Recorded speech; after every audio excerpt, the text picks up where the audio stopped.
હવે જે કાર્યક્રમને નિહાળવા આપણે આતુર છીએ એ કાર્યક્રમ આપણે શરૂ કરવા જઈ રહ્યા છીએ. રંગોત્સવ તથા શાળા સ્થાપના દિન 2026 તારીખ 23 ફેબ્રુઆરી 2026 વાર સોમવાર. કાર્યક્રમ શરૂ કરીએ એની પહેલા જોરથી જયકાર કરીશું, ભારત માતા કી. અલ્યા કમોણા અવાજ જવું છું. જોરથી ભારત માતા કી, વંદે વંદે. ભાઈ ભાઈ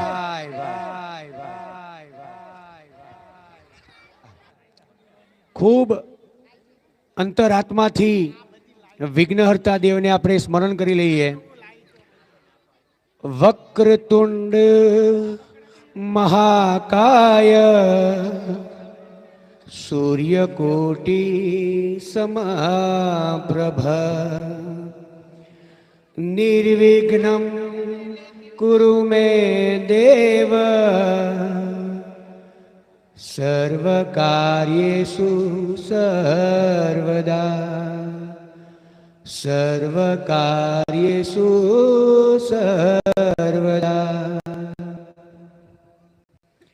વિઘ્નહર્તા, બુદ્ધિના દાતા અને મંગલમૂર્તિ શ્રી ગણપતિ દાદાના પવિત્ર સ્મરણ સાથે આજે આપણી શાળાના રંગોત્સવ તથા શાળા સ્થાપના દિન 2026 કાર્યક્રમની શરૂઆત કરીએ. પણ આપણા ગામના, આપણા સૌના પ્રિય ભગવાન, આપણે સૌ કાર્યક્રમના પ્રારંભે અંતરનાભીમાંથી ગુરુદેવ શ્રી ઉમેદપુરી બાપુનો જયઘોષ કરીશું. તો જોરથી બોલજો, ઉમેદપુરી બાપુની, ઉમેદપુરી બાપુની, પ્રેગપુરી બાપુની, પ્રેગપુરી બાપુની, રામપુરી બાપુની. હંમેશા બાપુના આશીર્વાદ આપણા સૌના પર રહે તેમના ચરણોમાં વંદન કરું છું. હવે એકદમ શાંત થઈ જજો. બાળકોની ગોઠવણી થાય ત્યાં સુધી આપણે અહીંથી એક કોયડો પૂછીશું, એક પ્રશ્ન પૂછીશું. ધ્યાનથી સમજજો. કોઈએ પ્રામાણિકતાથી મોબાઈલમાં ગૂગલનો ઉપયોગ કરવાનો નથી કે કોઈ પણ સર્ચ એન્જિનનો ઉપયોગ કર્યા વગર પોતાનું જે જ્ઞાન છે એ જ્ઞાનનો ઉપયોગ કરી અને પ્રશ્નનો જવાબ આપવાનો પ્રયત્ન કરશો. જો તમારો જવાબ સાચો પડશે તો તમને 100 રૂપિયાનું કવર મળશે અને એના પણ દાતા આપણા અજયભાઈ છે. તો મારો પ્રશ્ન છે, ધ્યાનથી સાંભળજો, બિલકુલ શાંતિ.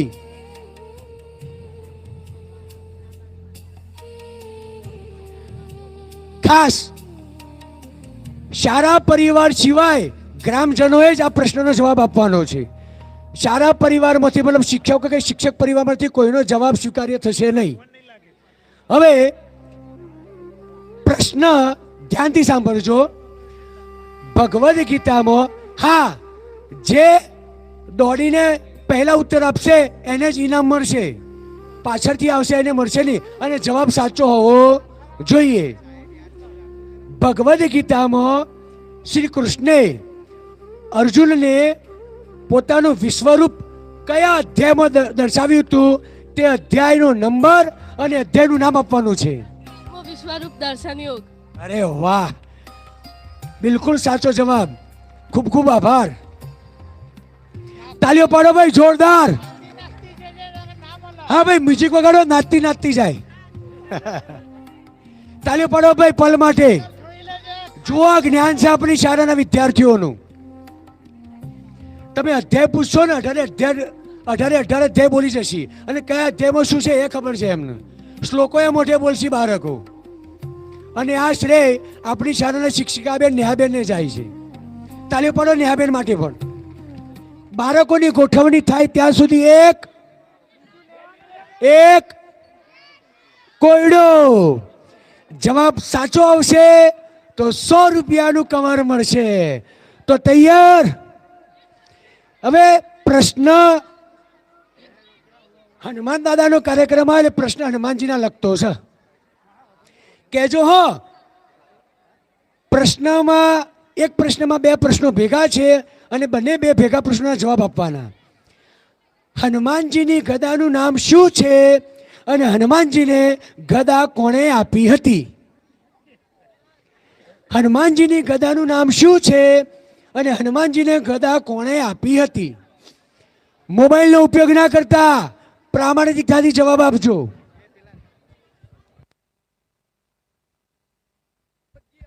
કુબેરજી આપી હતી. ગદાનું નામ કોમોદગી અને ભગવાન કુબેરે આપી હતી. અરે બિલકુલ સાચો જવાબ. આપણો ગઈ સાલનો વિદ્યાર્થી વૈદિક ખૂબ હોશિયાર છો. એને કવરનું આપણે ઇનામ આપી છે. જોરદાર તાલીઓ પાડો ભાઈ. ખૂબ સરસ બેટો, આભાર. ચલો હવે આપણે કાર્યક્રમ નિહાળો તૈયાર. રમૂજી પ્રશ્ન પૂછીશ જેનું ઇનામ નહીં મળે, પણ આપણે બાળકોએ, શાળાના બાળકોએ બેઠા બેઠા ઉત્તર આપવાનો છે. હું એક પ્રશ્ન કરું છું, ધ્યાનથી સાંભળજો. આ ઇનામ નહીં મળે આનું. એક પીપળના ઝાડ નીચે 5 વ્યક્તિ બેઠા હતા, જેમાં એક અંધ હતો, એક બહેરો હતો, એક મૂંગો અને એક લંગડો અને એક હાથ વગરનું. આપ જવાબ આપવા ઈચ્છો તો અહીંયા આવી અને માઇકમાં બોલી શકો છો. હું સ્પષ્ટતા કરું છું, આનું કોઈ ઇનામ નહીં મળે. ફરીવાર, એક પીપળના ઝાડ નીચે 5 વ્યક્તિ બેઠા હતા, જેમાં એક અંધ, એક બહેરો, એક મૂંગો, એક લંગડો અને એક હાથ વગરનો હતો. જો ઝાડ પરથી કેરી પડશે તો સૌથી પહેલા કોણ ઉઠાવશે? ફટાફટ આવો, આવો આવો આવો જલ્દી. પીપળનું ઝાડ કેરી આપતું નથી. અરે વાહ, હોશિયાર વિદ્યાર્થી. સરસ, તાલીઓ પાડો ભાઈ નિત્ય માટે. ધ્યાનથી પ્રશ્ન સાંભળજો.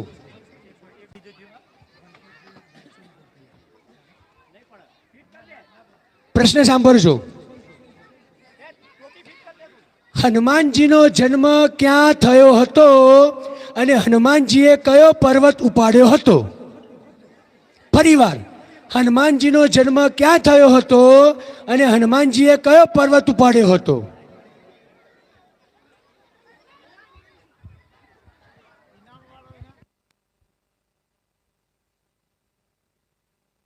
સાચા જવાબ માટે ઇનામ મળશે.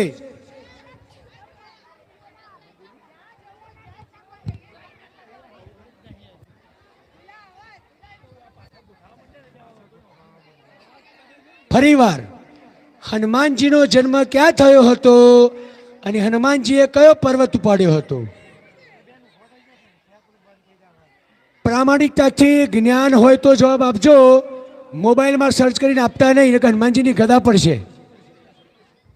હનુમાનજીનો જન્મ કિષ્કિંધામાં થયો હતો અને તેમને દ્રોણાગીરી પર્વત ઉપાડ્યો હતો. એક જવાબ સાચો કે તેમને દ્રોણાગીરી પર્વત ઉપાડ્યો હતો, પણ એમનો જન્મ, વાંધો નહીં, એમનો જન્મ અંજનાદ્રી પર્વત હમ્પી કર્ણાટકમાં થયો હતો. ભલે તો ચાલે. અહીંયા તાલી પાડો ભાઈ, જોરદાર. ભાઈ હવે એક રમૂજી કોયડો, મતલબ ઇનામ મળશે નહીં. સાંભળજો ધ્યાનથી હો. છગન એક રેસમાં દોડી રહ્યો છે. ધ્યાનથી સાંભળજો. છગન એક રેસમાં દોડી રહ્યો છે. દોડતા દોડતા તે બીજા નંબરના વ્યક્તિથી આગળ નીકળી જાય છે. તો છગન હવે કયા નંબરે હશે? જલ્દી દોડ દોડ દોડ દોડ. હા, દોડ દોડ દોડ, જલ્દી દોડ દોડ દોડ દોડ. આ જે હતો નાનો ભાઈ, તમે એકલા બીજા વાળા આવો. કોણ બોલતું હતું? બોલો હવે. છગન કયા નંબરે હશે? પહેલો. ના ભાઈ, ખોટો જવાબ. હવે નિત્ય આવો. કોણ આવ્યું તું ભાઈ? મહેશ.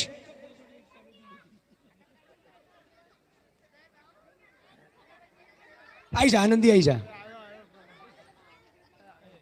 બીજો. કેવી રીતે?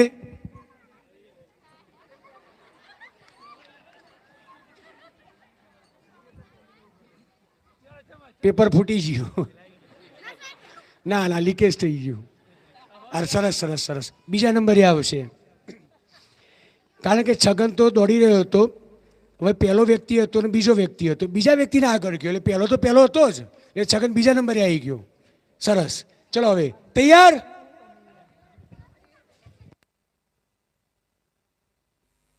સાચો કાનુડો તો સૌના હૃદયમાં રાજ કરનારો પ્રિય પાત્ર અને પ્રેમનો પર્યાય છે. એને રીઝવવો કઈ હેલો નથી, પણ સાચા ભાવથી શ્રદ્ધા સાથે પ્રેમ કરીએ ને તો બાપ અખિલ બ્રહ્માંડનો માલિકે મન મૂકીને રાજી થાય અને થાય જ. ભાઈ એ આવે ત્યાં સુધી એક રમૂજી ટૂચકો ઈના મરે એમાં ના મરે.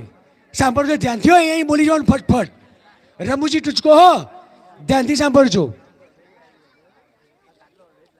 બિલકુલ શાંતિ.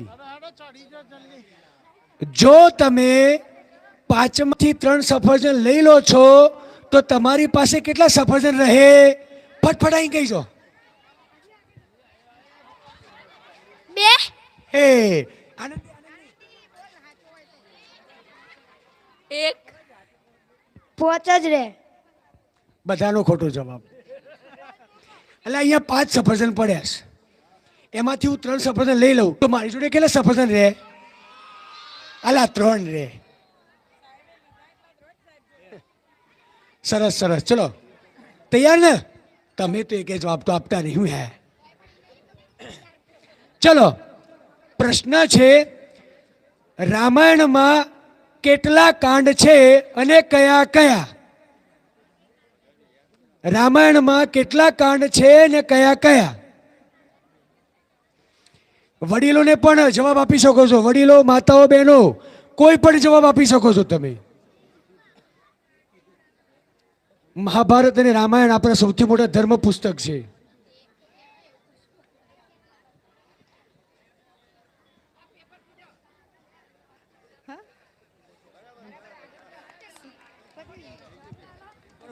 ભરજો. ખૂબ સરસ, ખૂબ સરસ. તાલીઓ પાડો ભાઈ, જોરદાર. રામાયણમાં કુલ 7 કાંડ છે. પહેલો બાલકાંડ, જેમાં ભગવાન રામનો જન્મથી લઈને એના અભ્યાસની વાત છે. બીજો અયોધ્યા કાંડ, જેની અંદર ભગવાન રામનો રાજ્યાભિષેક થવાનો હતો, પછી કઈ કઈ વચન માગ્યું અને ભગવાનને વનવાસ થાય છે. ત્રીજો અરણ્ય કાંડ, જેની અંદર ભગવાન વનવાસ કરે છે અને સીતા માતાનું અપહરણ થાય છે અને ભગવાન એમની શોધ કરે છે. ચોથો કિષ્કિંધા કાંડ, જેની અંદર ભગવાન રામનું હનુમાનજી સાથે, સુગ્રીવ સાથે, નલ, નીલ, જાંબુવન સાથે મિલન થાય છે. પછી 5મો સુંદરકાંડ, જેની અંદર હનુમાનજી લંકામાં જોઈ છે, અશોક વાટિકામાં સીતા માતાને મળે છે અને સમગ્ર લંકામાં આગ સળગાવે છે. એના પછી 6ઠ્ઠો લંકાકાંડ, જેને બીજું કહેવાય યુદ્ધકાંડ, એની અંદર ભગવાન રામનું અને રાવણનું યુદ્ધ થાય છે અને પછી ભગવાન વિજય મેળવી અને અયોધ્યા પરત ફરે છે. અને છેલ્લો ઉત્તરકાંડ, જેની અંદર માતા સીતા સગર્ભાત હોય છે, શ્રી રામ તેમનો ત્યાગ કરે છે અને લવકુશનો જન્મ થાય છે અને બહુ પરાક્રમી બનાવે છે કે લક્ષ્મણને પણ હરાવી દે છે. તો આ 7 કાંડ. તો તૈયાર? હવે ધ્યાનથી સાંભળજો. પ્રશ્ન થોડો અઘરો છે, ધ્યાનથી સાંભળજો. તમને ખબર છે જે ધરતી ઉપર કેટલા વ્યક્તિઓ અમર છે? 7. એમાંના એક અમર એટલે આપણા અજર અમર હનુમાનજી. હાલ કળિયુગમાં હનુમાનજી ક્યાં વસે છે? હાલ કળિયુગમાં હનુમાનજી ક્યાં વસે છે?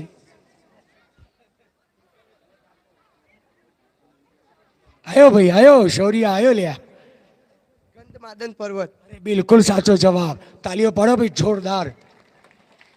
જવાબ છે ગંધમાદન પર્વત. શૌર્ય લે, તાલીઓ પાડો ભાઈ શૌર્ય માટે. ગંધમાદન પર્વત પર વસે છે. હાલ મળવું હોય તો તમે દર શનિવારે જઈ શકો છો. તમને દર શનિવારે જ મળે હનુમાનજી. એક રમૂજી કોયડો, ધ્યાનથી સાંભળજો, બહેનો માટે. આ કોયડો ફક્ત બહેનો માટે છે. હવે કયું કામ સ્ત્રી કરે પણ માને નહીં? કયું કામ સ્ત્રી કરે પણ માને નહીં? બોલો. હા, ના, યસ, ભૂલ ભૂલ ભૂલ. એક ઉદાહરણ આપું તમને. અમારા વિપુલભાઈ બેઠા ને બાજુ, એ હમણાં કહેતા હતા કે બપોરે કે હું જમવા બેઠો ને જમવામાં ભીંડાનું શાક અને રોટલી. તે એમને શાક થાળી પીરસ્યું અને ખાવાનું ચાલુ કર્યું. તારું મીઠું વધાર. તે કીધું કે ભાઈ શાકમાં તો મીઠુંથી વધારે નાખ્યું. આવું ભૂલ કહેવાય કે કહેવાય? એમના વાઈફની ભૂલ કહેવાય ને. તો હું કીધું એમને, ખબર તમે ભીંડા ઓછા લાયા હતા. તૈયાર. જો થોડો અઘરો છે પણ ના આવડે એવો નથી. સાંભળજો હો. હનુમાનજીના પંચમુખી અવતારમાં કયા કયા મુખ છે?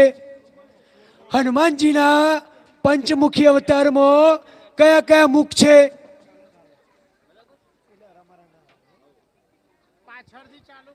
ચલો ફટાફટ. છે કોઈ?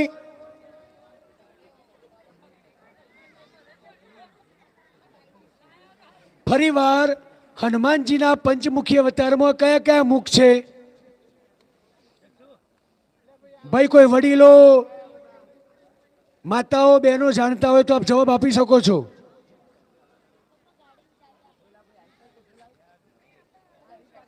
ખરું કોઈ? તો હું કહી દઉં. 3, 2,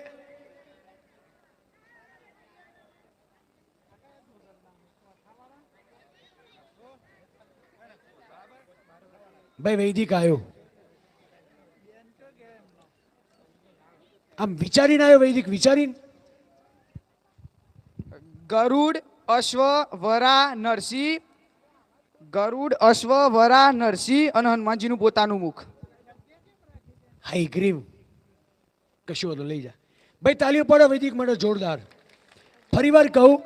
ગરુડ, નરસિંહ, વરા, હયગ્રીવ અને પોતાનું વાનર રૂપ. એક રમૂજી કોયડો બાળકો માટે. હો, બાળકો માટે. આનું ઇનામ મળે? ના મળે. સાંભળજો તેને. હો, એવું શું છે કે પાણીમાં પડે તો એ ભીનું ન થાય? એવું શું છે કે જે પાણીમાં પડે તો એ ભીનું ન થાય? બોલો બાળકો. પડછાયો. વાહ ભાઈ વાહ, સાચો જવાબ. હો, તાલી પાડો ભાઈ માન માટે. તો ધ્યાનથી સાંભળજો. ભગવાન શ્રી કૃષ્ણની વાંસળીનું નામ શું હતું? ભગવાન શ્રી કૃષ્ણની વાંસળીનું નામ શું હતું? ફટાફટ. જાણે છે કોઈ? હે હે. રાધા. વાંસળી, મોરલી, મોરલી. ના ના, કઈ વાંધો નહીં. સરસ સરસ. ભગવાન શ્રી કૃષ્ણની વાંસળીનું નામ શું હતું?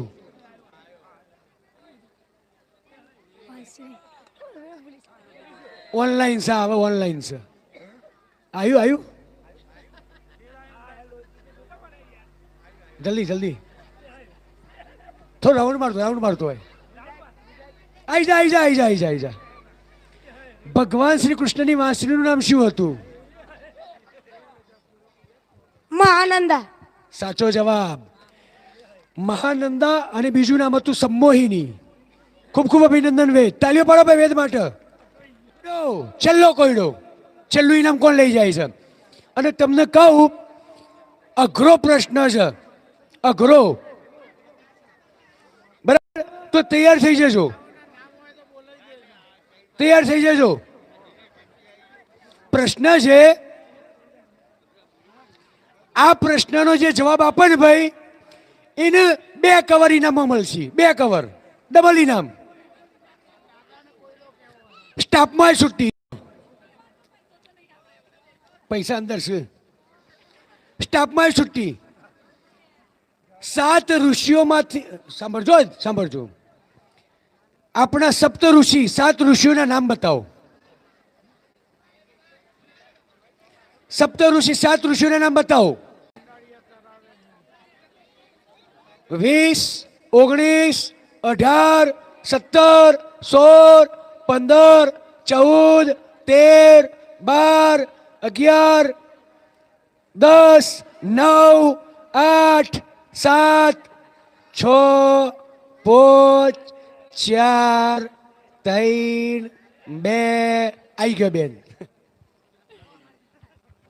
અત્રિ, જમદગ્નિ, ભારદ્વાજ, વશિષ્ઠ, ગૌતમ, કશ્યપ, કંદર્પ અને જમદગ્નિ, વિશ્વામિત્ર. ભાઈ થોડુંક લે બેન. ભાઈ તાલીઓ પાડો જોરદાર. બેનને 2 કવર મળે છે.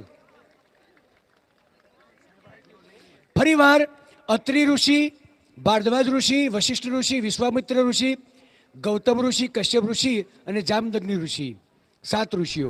ચલો. તમને અમારો આ વિડીયો ગમ્યો હોય તો વિડીયોને લાઇક કરજો, શેર કરજો અને અમારી યુટ્યુબ ચેનલ શિવરાજ પ્રોડક્શનને જરૂરથી સબસ્ક્રાઈબ કરી લેજો.